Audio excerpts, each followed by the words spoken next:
Bom estarmos aqui juntos. Que voz bonita que tem a Andressa, né? Parabéns, viu, querida? Ela é corajosa, né? Não é todo mundo que tem essa disposição de vir aqui à frente e cantar, e cantou muito bem, viu? Deus seja louvado pela sua voz, pela sua disposição em louvá-lo. Estou feliz de encontrar cada um de vocês novamente aqui nessa semana especial, revendo os irmãos aqui de São Caetano, e tem sempre, toda noite tem uma ovelhinha ou outra aqui, né? Eu vi o Guilherme por aí, e vi a Márcia também, que é a secretária ali da igreja, né? Muito bom ter vocês aqui conosco, vocês que são ali da igreja central de Santo André, e estão aqui também fazendo uma visitinha especial à igreja de São Caetano. Nós vamos agora ter um momento especial de oração, e após a oração eu quero convidá-lo a assistir, e convidá-la também a assistir um vídeo. É um vídeo que já mostrei lá na igreja de Santo André, e uma vez na escola também, quando fiz ali a semana de oração. Esse vídeo, ele, de maneira muito especial, ele sintetiza o que Deus faz por nós. Então, após a oração, quero que você assista e depois, em seguida, nós vamos, então, estudar a palavra de Deus. Feche os seus olhos. Senhor Deus, essa noite nós estamos aqui para ouvir a Tua voz. Queremos Te agradecer porque o Senhor nos trouxe em segurança, porque o Senhor sempre está ao nosso lado, nos amparando, nos ajudando em todas as circunstâncias da nossa vida. Uma bênção especial nós pedimos, ó Deus, sobre os nossos amigos que estão aqui, pessoas queridas que têm estudado a Bíblia, algumas, quem sabe, pela primeira vez aqui na igreja, que possam sentir o Teu abraço, a paz que só o Senhor pode dar a cada um de nós.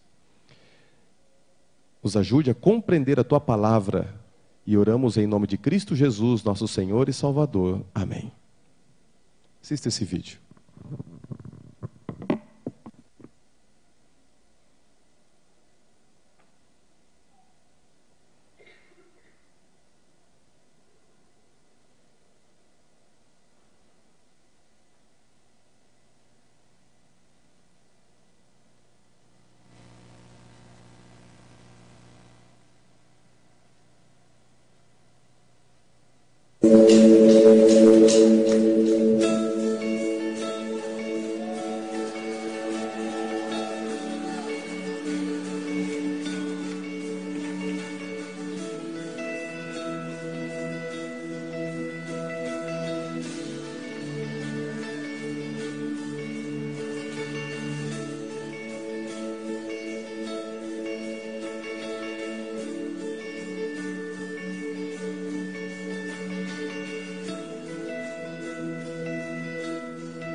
redenção, se a graça é um oceano, estamos afogando. O céu se une à terra com um beijo apaixonado. Meu coração dispara e meu peito acelerado. Não tenho tempo pra perder por ressentimentos quando desço.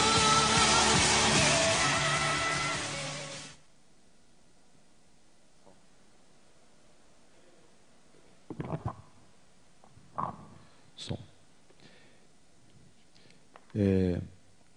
O vídeo original não tem esse áudio ali, mas é interessante que vocês puderam perceber a história, né?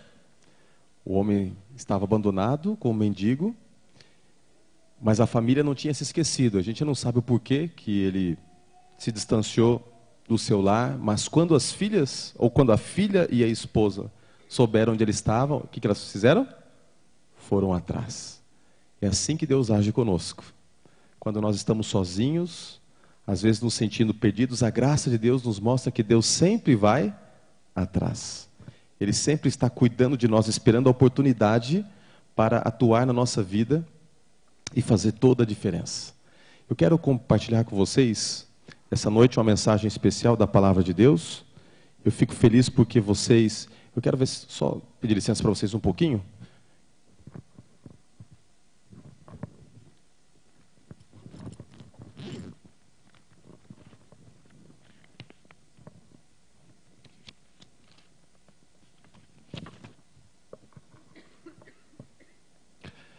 E nós vamos hoje estudar mais um discurso de Jesus.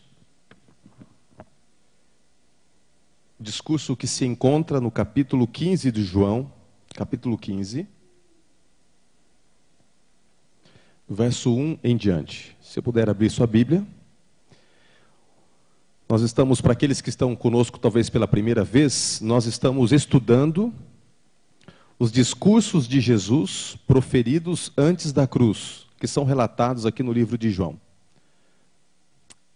Esse discurso é um discurso incrível, é um dos meus preferidos. Ele está no capítulo 15 e aconteceu, assim como os outros que vimos, um pouquinho antes dele ser preso e levado para aquela cena de juízo e posteriormente ser cravado na cruz. Então, ali naquele momento de despedida com os discípulos, ele apresenta essas palavras, e as palavras são as seguintes: eu sou a videira verdadeira, e meu pai é o agricultor. Todo ramo que estando em mim não dá fruto, ele corta. E todo o que dá fruto, ele poda, para que dê mais fruto ainda. Vocês já estão limpos pela palavra que lhes tenho falado. Permaneçam em mim, e eu permanecerei em vocês. Nenhum ramo pode dar fruto por si mesmo, se não permanecer na videira. Vocês também não podem dar fruto, se não permanecerem em mim. Eu sou a videira, vocês os ramos.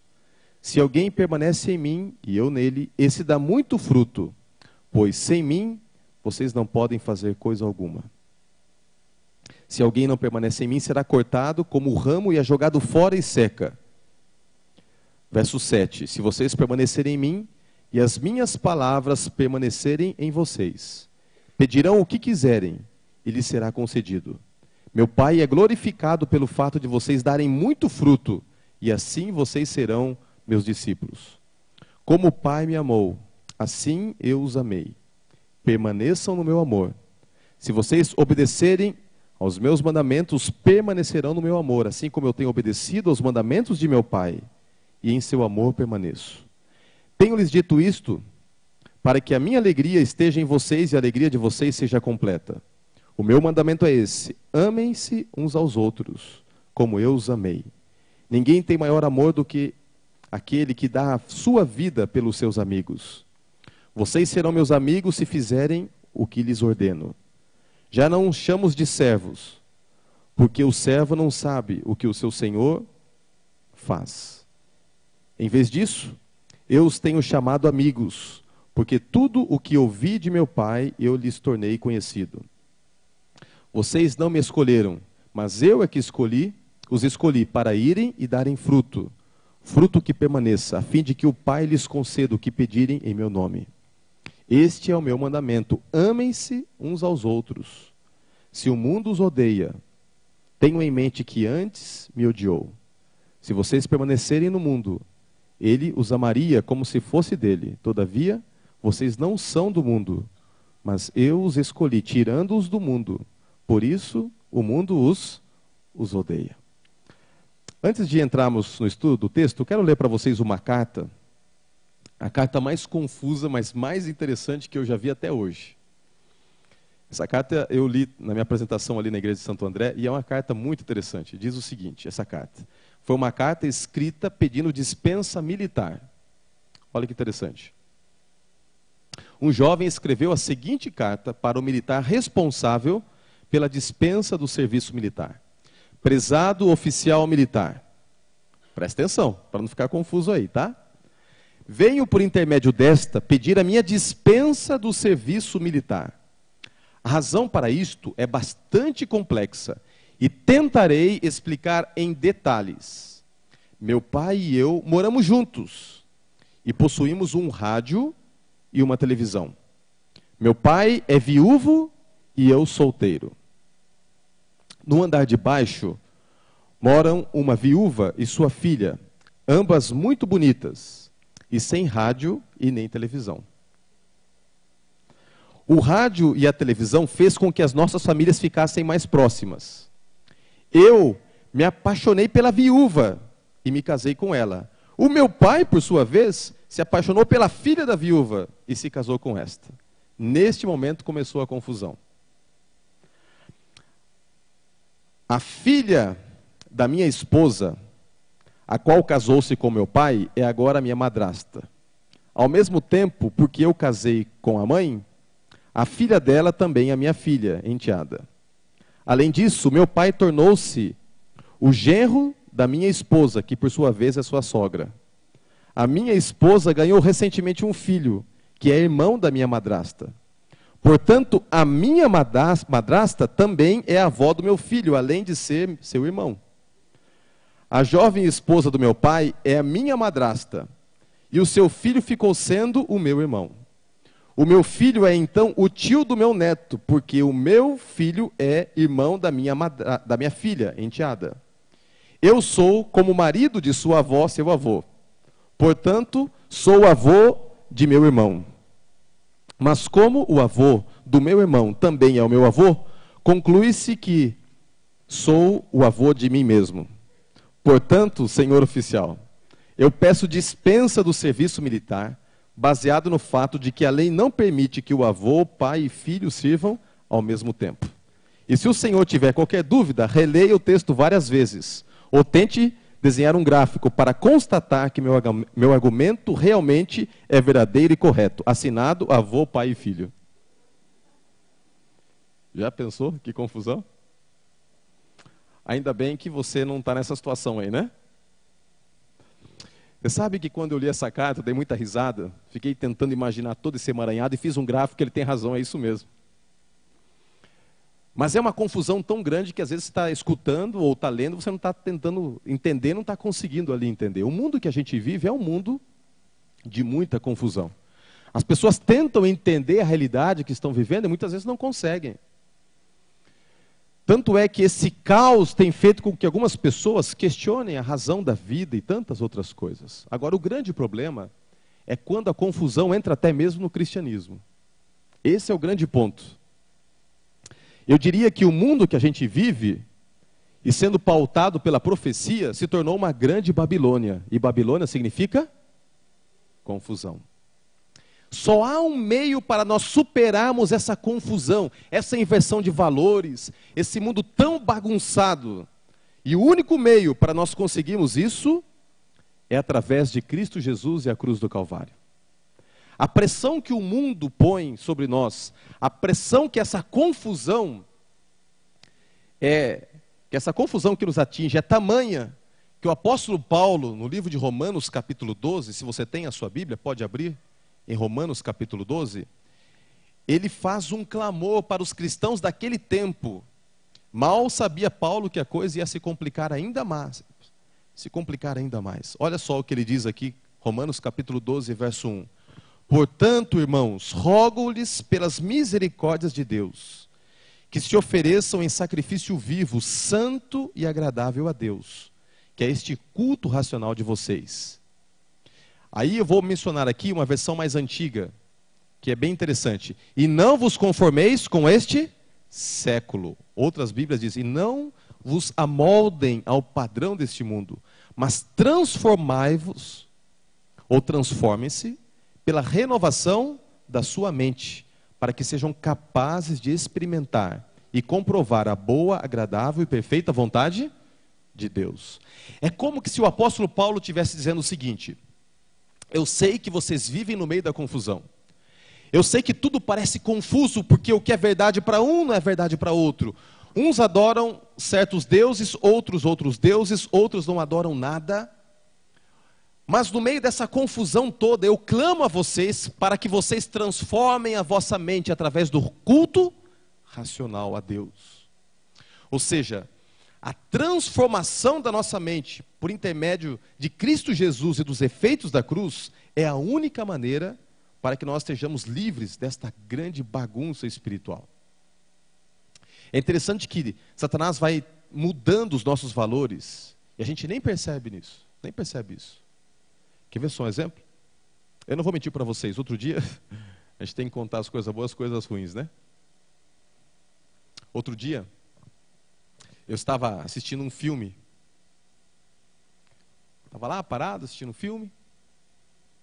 E eu não gosto muito de assistir filme, não é meu padrão assim, ficar assistindo muito filme, não gosto muito. Eu gosto mais de assistir esportes, mas filme... Eu estava assistindo aquele filme lá. Aí eu ia trocar o canal, daqui a pouquinho eu achei interessante, como é que vai, aquela coisa do filme, né? Vai prendendo você, como é que vai acabar essa história? Você vai assistindo, daqui a pouquinho, queridos, eu vou falar uma coisa para vocês. Olha aqui, como pastor, pregando e tudo mais, olha como a coisa é tão sutil. Lá pelo meio do filme, era assim, a ideia do filme, o que me chamou a atenção é que eu vi uma cena forte e tal, a família ali tinha morrido, e o rapaz que ficara vivo, ele começa o filme na situação de que ele quer vingar-se da cena. E lá pelas tantas, assistindo aquele filme, inconscientemente, eu estava torcendo para ele matar todos os participantes daquela situação de que tinha tido a execução da família dele. E daqui a pouquinho, eu estava assistindo o filme, eu falei, espera um pouquinho, o que está acontecendo? Eu estou torcendo para que ele mate. E a Bíblia diz o quê? Não o quê mesmo? Matarás. Não é? Aí a pessoa está lá assistindo uma novela, daqui a pouquinho, aquela cena linda de amor e tal, e está lá todo mundo torcendo para que o casal fique junto. Mas se esquecem que ambos são casados. Que aquilo, na verdade, é um caso. É uma traição, mas porque são bonitinhos, são os dois mocinhos, né? Torcendo para que fiquem juntos. Satanás é muito sutil. Ele tenta trabalhar com a nossa mente de uma forma que a nossa mente se desconecte da realidade celestial. É por isso que nós temos que ter muito cuidado, diz o apóstolo Paulo, em guardar a nossa mente, transformá-la, aquilo que nós assistimos, aquilo que nós ouvimos, aquilo que nós falamos, aquilo que nós comemos, os nossos sentidos. A maneira como nós nos comunicamos com o mundo vai moldar os nossos valores. Nós temos que ter cuidado, eu tenho procurado ter mais cuidado com aquilo que eu vejo, com aquilo que eu escuto. Porque senão a gente acaba entrando em parafuso. A gente começa a pensar como o mundo pensa. A gente começa a fazer aquilo que o mundo faz. E quando eu falo mundo, eu não estou dizendo que você é um ET. E Deus nem quer que você seja um ET. A palavra mundo aparece muitas vezes na Bíblia. E mundo pode ter vários sentidos. Um dos sentidos da palavra mundo na Bíblia é muito claro, né? Por exemplo, João 3,16. Porque Deus amou o mundo, de tal maneira que deu o seu Filho unigênito, para que todo aquele que nele crê não pereça, mas tenha. O que significa mundo aqui? Aqui mundo significa? Me ajuda aí. Mundo significa o quê? Pessoas. Porque Deus amou as pessoas de tal maneira que deu o seu único filho para que ele que nele crê não pereça, mas tenha a vida eterna. mas um sentido muito comum da palavra mundo, tanto usada pelo apóstolo Paulo, como algumas vezes usada por Jesus também, reflete-se ao estilo de vida daqueles que não conhecem a Jesus, daqueles que não têm a esperança que você tem, daqueles que não conhecem a cruz e o poder da cruz. O estilo de vida dessas pessoas não pode ser o nosso estilo de vida. É por isso que Paulo diz: não vos conformeis com este mundo. Como é que a gente faz para, no meio de tanta pressão, de tanto apelo? Estava conversando sábado, um pouquinho antes de entrar na plataforma, com o irmão Daniel. E ele me falou que a pressão que nós sofremos é intensa. Se eu não estiver enganado, me corrija se eu estiver errado, mas parece que por dia nós sofremos quantos apelos visuais de uma forma ou de outra, ou auditivos? Quantos mesmo? 3.000 apelos por dia. Você saiu de casa através dos outdoors, da internet, da televisão, as propagandas. Nós somos bombardeados com cerca de 3.000 apelos da mídia, todos os dias. Não é à toa que nós sejamos tão confusos e algumas vezes a gente relativiza algo que é absoluto. A verdade se torna cada vez mais confusa na mente de pessoas que não têm esse livro como parâmetro. Então vamos ao texto bíblico principal de João, capítulo 15. Jesus começa fazendo um apelo, ele diz: permanecei em mim. E ele usa uma ilustração muito simples. Jesus gostava de usar ilustrações. A ilustração que Jesus usa é uma ilustração que fazia muito sentido, porque naquela região da Palestina havia muitas parreiras. Quem conhece parreiras? Quem já viu parreiras? Alguém já viu? As parreiras são muito bonitas, elas têm um jeito diferente de ser, elas se ramificam e elas vão se escorando. E no Rio Grande do Sul, que é a terra da minha esposa, quando eu vou para lá, tem muitas parreiras. Então, na terra dela ali de Juí, até na casa da minha sogra ali, ao redor da casa dela, tem várias parreiras. Meu pai, outro dia, plantou também na casa dele uva. E é muito bonito ver essa cena de um pé de uva, e a maneira como ele se desenvolve, como ele vai se esparramando, a fruta bonita, aquele cacho ali, convidativo, que você fica cobiçando, né, para que fique logo madurinho para lá pegar e comer.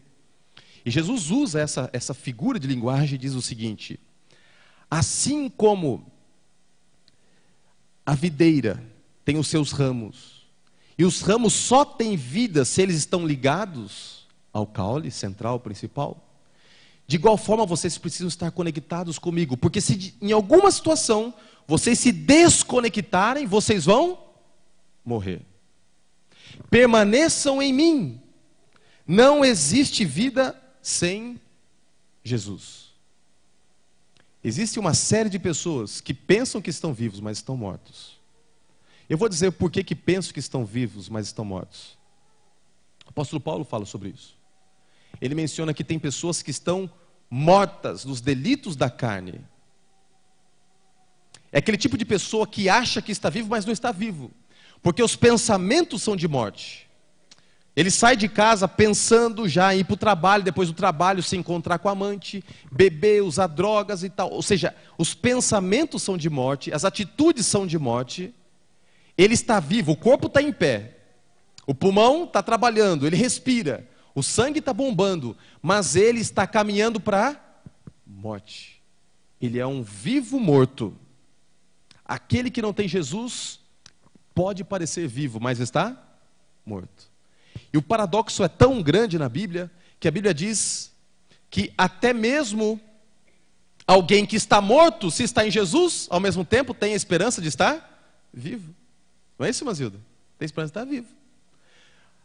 Nós, na igreja, eu estou encontrando a Mazilda, a Márcia e outros, muitas vezes, não é mesmo, irmão? Nós temos, às vezes, a desventura de participar de funerais. Não é triste estar no funeral? Outro dia eu participei, juntamente com o pastor Chaguri, de um funeral. É muito triste. Mas ao mesmo tempo que é triste, se a pessoa descansou em Jesus, nós estamos em paz. Porque Jesus diz: eu sou a ressurreição e a vida. Quem crê em mim, ainda que esteja morto, viverá. Olha o que Jesus está querendo dizer. Se alguém não está nele, pode parecer vivo, mas está morto. Mas em contrapartida, até mesmo alguém que esteja morto, se morreu em Jesus, não está morto, na verdade está vivo. Porque quando ele voltar, ele ressuscitará essa pessoa. Então Jesus faz um apelo: permaneçam em mim. Quando a cruz e a mensagem da cruz alcançam os nossos corações, nós somos conectados com Cristo. E nesse momento, a nossa vida muda. A nossa maneira de encarar as coisas, nossa maneira de pensar, o nosso jeito de ver as coisas é diferente. É impressionante. O que eu tenho visto na minha vida, em termos de transformações, é uma coisa assim incrível. As histórias são inúmeras. Realmente falta o tempo para contar uma história mais linda do que a outra. Quando alguém está em Jesus, tudo muda. 2 Coríntios capítulo 5, verso 17, diz que aquele que está em Cristo é nova criatura. As coisas antigas já passaram, eis que se fizeram novas. Permanecer em Jesus. Por que Jesus fez este apelo aos discípulos? Pode parecer tão óbvio. Você pode dizer assim: pastor, mas você está pregando aí textos que eu já conheço. Mas a obviedade de alguns assuntos é o maior desafio para o intelecto humano. Porque de tão óbvio a gente se ignora o fato de que precisamos colocar em prática. Jesus sabia que dali a alguns minutos ele seria preso, ele morreria.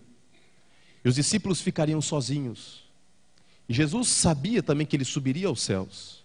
E o grande desafio que eles teriam, e que nós temos, é que mesmo na ausência física de Cristo, eles continuassem conectados a Jesus. O difícil não é você tomar a decisão de seguir a Cristo. O difícil é você permanecer em Cristo. O difícil não é ser batizado, entrar ali no tanque. Pode acontecer sim. Mas tão impressionante ou mais impressionante do que uma vida marcada por uma transformação de alguém que entra e sai daqui renovado pelo Espírito, é você encontrar essa pessoa depois de 20 anos e perceber que quando ela fala de Jesus, quando ela ouve a palavra de Deus, o brilho dos olhos é o mesmo, a alegria é a mesma.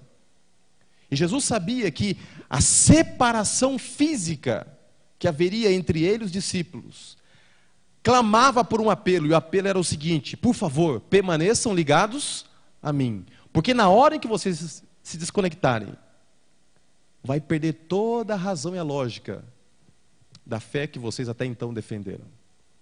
E é muito triste perceber que muitas pessoas até querem seguir a Cristo e começam uma trajetória bonita com Jesus, mas em algum momento se desconectam de Jesus. Já não leem mais a Bíblia? Já não oram como oravam antes? Até buscam estar numa igreja, ou frequentam de vez em quando, mas mais por uma tradição do que necessariamente por um impulso espiritual que vem lá do coração. E a pessoa vai morrendo. Vai morrendo. Jesus diz: permanecei em mim. Aí, o segundo ponto desse texto, nesse apelo que Jesus faz, nesse discurso, é o que acontece. Então, primeira coisa, um apelo: permaneçam em mim. O segundo aspecto: se permanecerdes em mim, então Jesus começa a falar o que aconteceria. Primeira coisa, daremos fruto. É impossível alguém estar em Jesus e não dar fruto, a vida muda. Quando você está em Jesus, quando a cruz te alcança, quando você é conectado pela cruz, quando você entrega o seu coração a Jesus, a vida muda. Nós não podemos julgar as pessoas pelas aparências, porque as aparências enganam. Mas é verdade também que as aparências, de alguma forma, revelam muito o que está dentro do nosso coração. O próprio Jesus falou que uma árvore boa não pode dar frutos ruins. E tampouco uma árvore ruim dar frutos bons. Pelos seus frutos os conhecereis, disse Jesus. Pelos seus frutos os conhecereis. Quando Cristo entra no coração, a vida da pessoa muda. Outro dia eu conversava com uma pessoa e ela dizia assim: pastor, eu me entreguei para Jesus, mas assim, vou dizer uma coisa para você, pastor, eu tenho uma nova vida, mas pastor, comigo é assim. Ele estava nervoso por uma situação na igreja, toma lá, dá cá, bateu, levou. Comigo é assim, pastor, eu sou sangue quente, ninguém monta em cima de mim não, ninguém brinca comigo. mas eu estou em Jesus. Eu comecei a conversar com aquele irmão e dizer assim para ele: irmão, quando nós estamos em Jesus, aquilo que outrora nós nos orgulhávamos como sendo uma virtude, deixa de ser virtude. Porque a violência, pagar o mal com o mal, não é uma característica de Deus. O próprio Jesus disse o seguinte: se alguém lhe bater na face direita, dá também a esquerda. Você não vence o inimigo com a violência, você vence o poder das trevas com amor. O que Jesus está querendo dizer é que, quando nós estamos conectados a Ele, a nossa vida dá frutos. As pessoas percebem que há algo de diferente. A maneira como nós olhamos, a maneira como nós cumprimentamos uma pessoa, a maneira como nós ajudamos os necessitados, a maneira como tratamos aqueles que estão em casa, a maneira como o marido trata a mulher e a mulher trata o marido, tem que ser diferente. Tem que ser diferente. Conta uma história, só para você descontrair um pouquinho, né? Se descontrair um pouquinho. Conta a história de que tinha um marido terrível. Ele bebia, e quando ele chegava em casa, a glória dele era cruzar com a esposa. E para mostrar que ele mandava, ele pegava um cabo de vassoura e já saía batendo. E já gritando, e os filhos se escondiam no armário. Era um caos.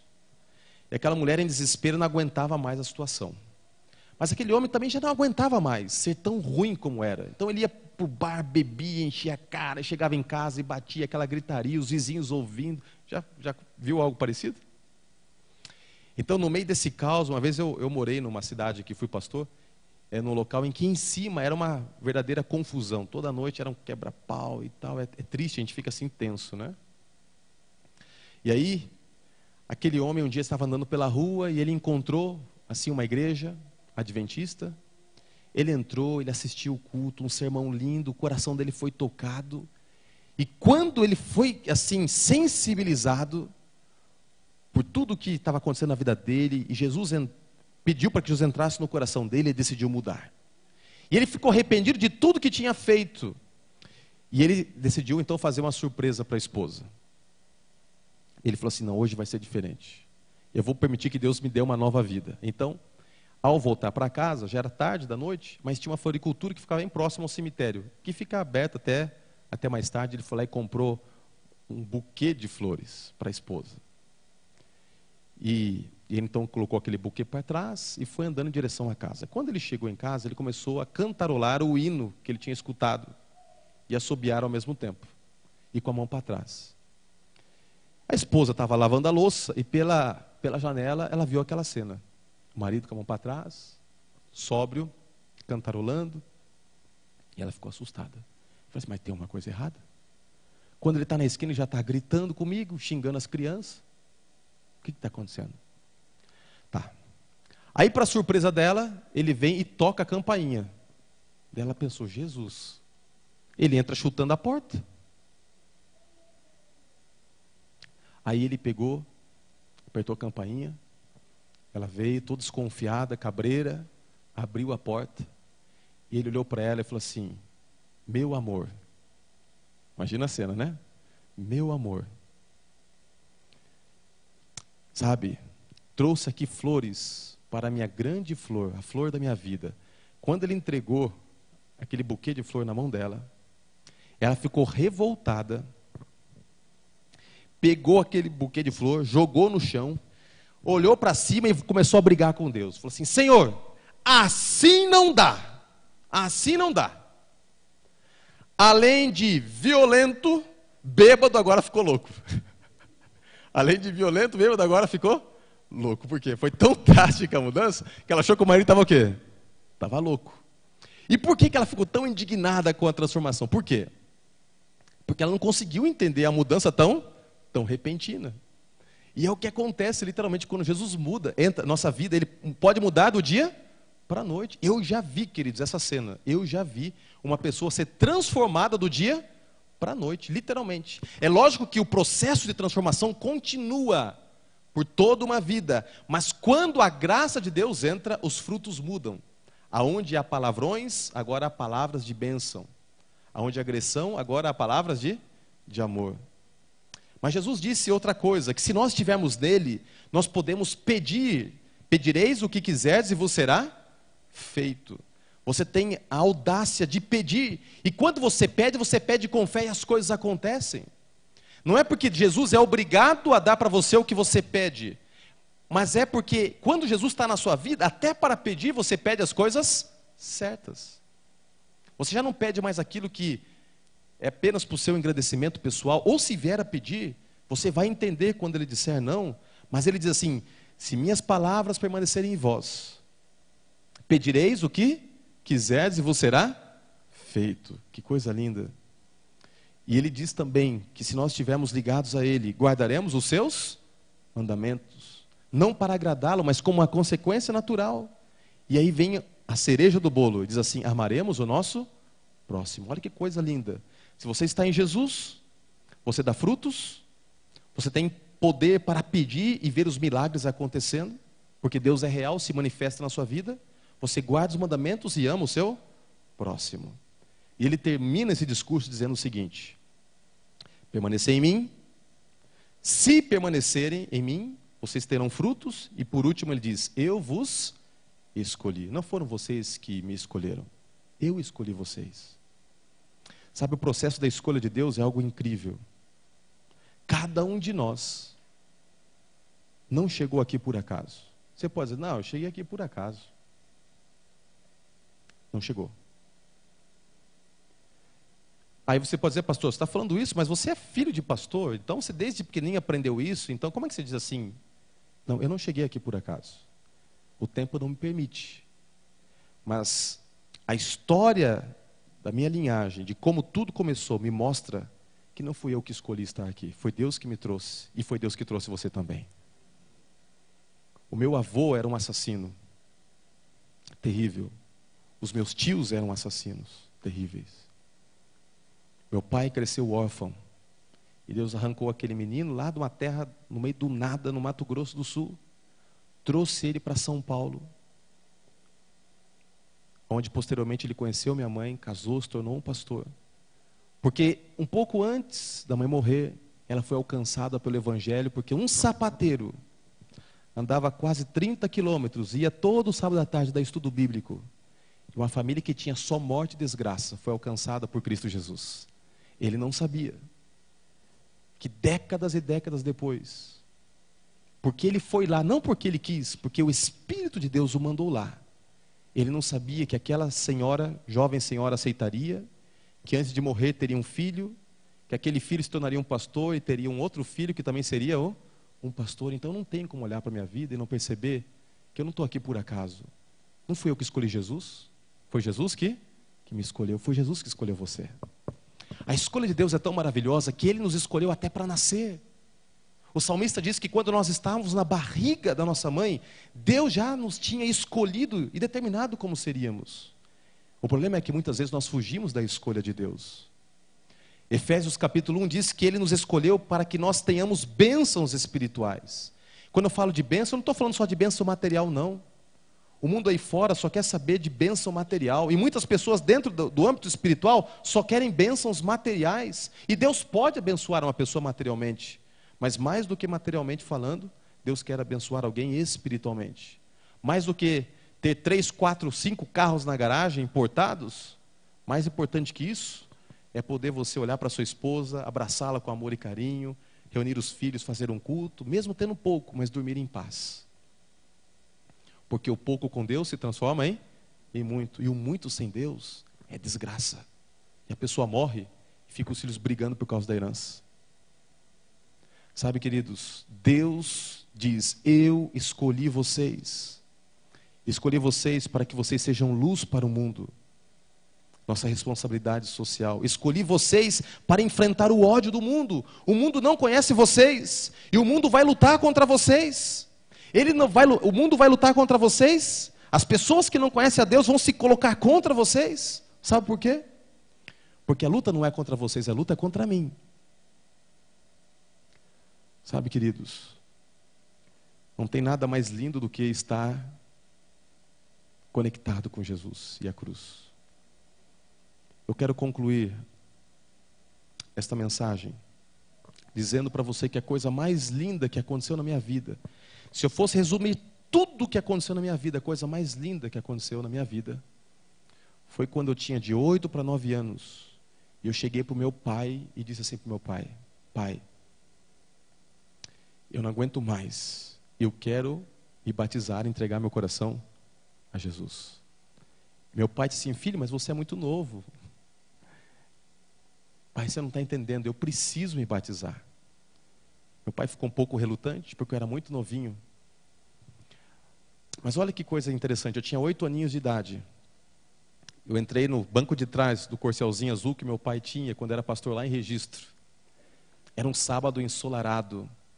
E enquanto meu pai se dirigia para a igreja central de Registro, eu sempre fui muito emotivo, no banco de trás. As lágrimas rolavam e eu dizia assim para Jesus, em pensamento: Jesus, daqui a pouquinho eu vou estar entregando minha vida a Ti. Eu só vou pedir uma coisa para Ti, Jesus: nunca deixe que eu abandone os Teus caminhos. Essa oração eu fiz quando eu tinha 8 anos de idade. Eu não esqueço da cena e nem dessa oração. E o maior presente que Deus me deu foi até hoje, pela graça dele, estar conectado com Cristo Jesus. Tive muitos amigos nessa vida, que galgaram altos patamares na parte acadêmica, muitos com dinheiro, outros que descambaram para as drogas. Essa vida de pastor, conhecendo tanta gente. Mas eu olho para trás, mesmo não tendo quase nada comparado àquilo que é aspiração para o mundo no aspecto material, eu tenho paz, porque eu sei que um dia eu vou estar com Jesus. Não porque eu mereça, mas pela graça dele. Como você que está aqui também. Conectado com Jesus, nós temos tudo. Nós temos tudo. Eu tenho aprendido a importância de estar conectado a Jesus nos momentos mais difíceis. E eu tenho entendido por que Ele permite tantas provações. As provações nos aproximam de Deus. Quando minha esposa ficou grávida pela primeira vez, a gente nem sabia da dificuldade que nós teríamos. E uma companheira de trabalho dela, ligado ao ocultismo, a cultos satanistas e tudo mais, ficou sabendo: não, eu fiquei sabendo que você andou aí espalhando a notícia que você está grávida, né? Ela falou assim: eu estou grávida. Estou tão feliz. Logo, era o nosso sonho, nós tínhamos tentado tanto tempo ter filho e a criança não vinha. Aí ela falou assim: dá tua mão aqui para mim. E ela meio que puxou a mão assim da Lise, e quando ela abriu a mão da Lise, ela olhou para a mão da Lise e disse assim: olha, estou recebendo agora uma revelação espiritual aqui. Essa criança vai morrer. Você não vai ter filho coisa nenhuma. Como se o inimigo tivesse entrado dentro dela, e com raiva ela começou a dizer tudo aquilo. Alguns dias depois, a gente descobriu que ela tinha um problema muito sério, trombofilia, estado crônico, e ela teria que tomar uma injeção todos os dias durante toda a gestação. Cada injeção naquela época custava cerca de R$90 todos os dias na barriga. R$90, R$90, R$90, R$90. Aí o médico falou assim: olha, você vai ter que pedir para o governo, mas fica tranquilo que o governo responde em 30 dias. Ele vai negar e você vai entrar com recurso, no máximo 2 meses você consegue. Passaram um mês, passou um mês, passaram 2 meses, 3 meses, e nada do governo responder. A gente entrou com o advogado, e eu fiz empréstimo no banco, e refiz outro empréstimo, e daqui a pouquinho não tinha mais nada. Daqui a pouquinho começamos a aplicar a injeção, 1 dia sim, 3 não, porque não tinha mais nada. Aí um dia ela teve uma trombose, e fui correndo com ela para o hospital, ela em sangramento, e a doutora olhou para mim e falou assim: olha, você é um irresponsável. Eu falei assim: por que, doutor, você está dizendo isso? Com os olhos cheios de lágrimas. É responsável porque você não está dando remédio para a tua esposa. Eu falei assim: doutor, eu tenho R$1,70 na minha conta. Como é que eu vou dar? Então não fizesse filho. Eu falei assim: mas doutora, eu não sabia que ia ser assim. Ela falou assim: olha, eu já não garanto a partir desse momento a vida da tua esposa, nem a vida do teu filho. Eu entrei no carro, olhei para os céus, eu só conseguia chorar. Eu falei: Senhor, não deixa minha esposa morrer, não deixa meu filhinho morrer. Eu estava desesperado, mas ao mesmo tempo eu sentia a paz, eu sentia a presença de Deus sobre mim, como Deus dizendo assim: filho, você não me conhece? Eu não tenho dado para você evidências de que eu estou sempre do teu lado? O que você quer? Era como se eu estivesse literalmente ouvindo a voz de Deus. Eu só sabia dizer naquele momento: Senhor, eu quero um milagre. Eu lembrei de palavras como essa: se permanecerdes em mim, e as minhas palavras permanecerem em vós, pedireis o que quiserdes e vos será feito. Senhor, eu não tenho nada, nem dinheiro, mas eu tenho o Senhor. E se eu tenho o Senhor, eu tenho tudo, mas eu não estou conseguindo sentir o Senhor na minha vida. O que está acontecendo? Por que o Senhor permitiu que acontecesse isso? Meu filhinho já pequenininho, estava muito menor do que deveria estar, já para morrer literalmente, quadro bem crítico. Aí Deus não disse nada. 2 dias depois toco o telefone, eu incomodado com o silêncio de Deus, e a doutora dizendo: ó, Roger, é o seguinte, tem uma pessoa aí que me ligou dizendo que tem remédios aí de sobra, e ela quer compartilhar com vocês esses remédios. Eu pensei: Senhor, se for 1 ou 2 caixinhas já está bom demais, porque para quem não tem para quem recorrer, meu pai é muito simples, não tinha como me ajudar, ninguém. Aí cheguei e fui lá. E ela colocou em cima da mesa, não uma caixinha, mas ela colocou dezenas de caixas. Tinha remédio até o final do tratamento. Meu filho, Luquinhas, está aí vivo como testemunho de Deus. Agora eu digo para você uma coisa. Mesmo que, se meu filho tivesse morrido naquele dia, mesmo que se meu filho tivesse morrido, eu ainda escolheria estar conectado a Jesus. Sabe por quê? Porque como Pedro, eu quero dizer para você essa noite: Senhor, se te deixarmos, para quem iremos nós? Não tem vida sem Jesus. Nós vamos ouvir uma música agora. Eu gostaria de orar por você que quer estar ligado a Jesus de verdade. Sabe, não tem cristianismo sem Jesus. Não tem cruz sem Jesus. A coisa mais linda nessa vida é ter Jesus. E o que eu fico mais triste ao perceber é que muitas pessoas tentam ser cristãs sem Jesus.